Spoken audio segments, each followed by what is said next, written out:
اور ویسے بھی حدیث میں آتا ہے، صحیح مسلم کی روایت ہے کہ جب ہم نماز پڑھنے کے لیے کھڑے ہوتے ہیں تو حقیقت میں ہم اللہ تعالیٰ سے بات کر رہے ہوتے ہیں، ہماری اللہ سے بات چیت ہو رہی ہوتی ہے۔ اور حدیث میں آتا ہے کہ نبی صلی اللہ علیہ وسلم نے فرمایا کہ اللہ سبحانہ تعالیٰ فرماتا ہے کہ جب میرا بندہ کہتا ہے الحمدللہ رب العالمین، تو اللہ سبحانہ تعالیٰ آگے جواب دیتے ہیں کہ میرے بندے نے میری تعریف کی۔ پھر جب بندہ کہتا ہے الرحمن الرحیم، تو اللہ سبحانہ تعالیٰ جواب دیتا ہے کہ میرے بندے نے میری ثنا بیان کی۔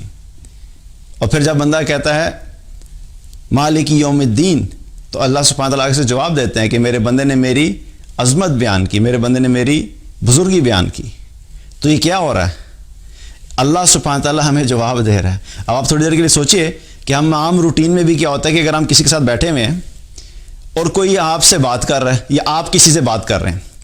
آپ بات کر رہے ہیں اور دوسرا بندہ بیٹھا موبائل پہ کیا ہے، ٹیکسٹنگ، میسیجنگ پہ لگا ہوا ہے، اور وہ آپ بول رہے ہیں اور آگے سے کر رہے ہوں، ہاں، اچھا۔ اب وہ کیا ہے، فزیکلی تو وہاں موجود ہے نا، زبان سے جواب بھی دے رہا ہے، لیکن دل کدھر ہے، دماغ کدھر ہے، موبائل پہ لگا ہوا ہے۔ برا لگتا ہے نا، کتنا برا لگتا ہے۔ دل چاہتا ہے اس کا بندے کا پکڑ کے یار خیریت ہے نا، ہوتا ہے نا، یہ سب کے ساتھ ہوتا ہے۔ تو آپ سوچیں کہ ہمیں کتنا برا لگتا ہے کہ جب ہم کسی سے بات کرتے ہیں اور بندہ ظاہری طور پہ ہمیں یوں شو کر رہا ہے کہ اس کے ہمارے سامنے بیٹھا ہوا ہے اور جواب ادھر، لیکن حقیقت میں اس کا دل اور دماغ کہیں اور ہے۔ تو جب ہم اللہ سبحانہ تعالیٰ کے سامنے کھڑے ہوتے ہیں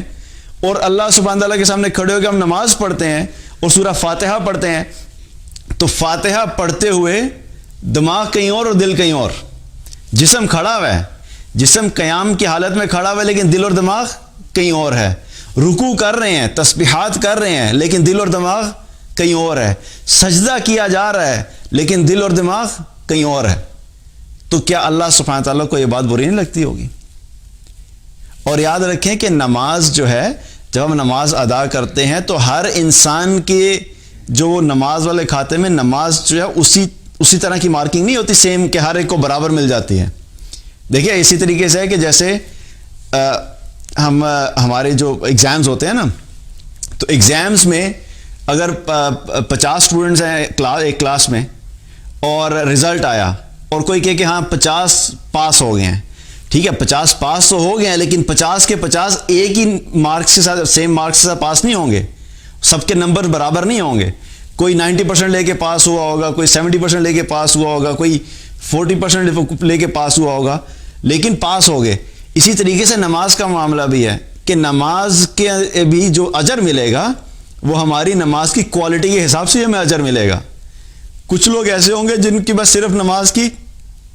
کیا ہوگی کہ صرف تعداد پوری ہوگی، لیکن اصل میں وہ نمازیں ہیں جو کہ جس کی کوالٹی جتنی زیادہ بہتر ہوگی اس کا اجر بھی اسی حساب سے ملے گا۔ اور سب سے امپورٹنٹ چیز یہ کیوں ہمارے لیے نماز، اللہ کی یاد والی نماز پڑھنا کیوں ضروری ہے؟ کیونکہ جب تک ہماری نماز ٹھیک نہیں ہوگی تب تک ہماری زندگی کے باقی اعمال ٹھیک نہیں ہو سکتے۔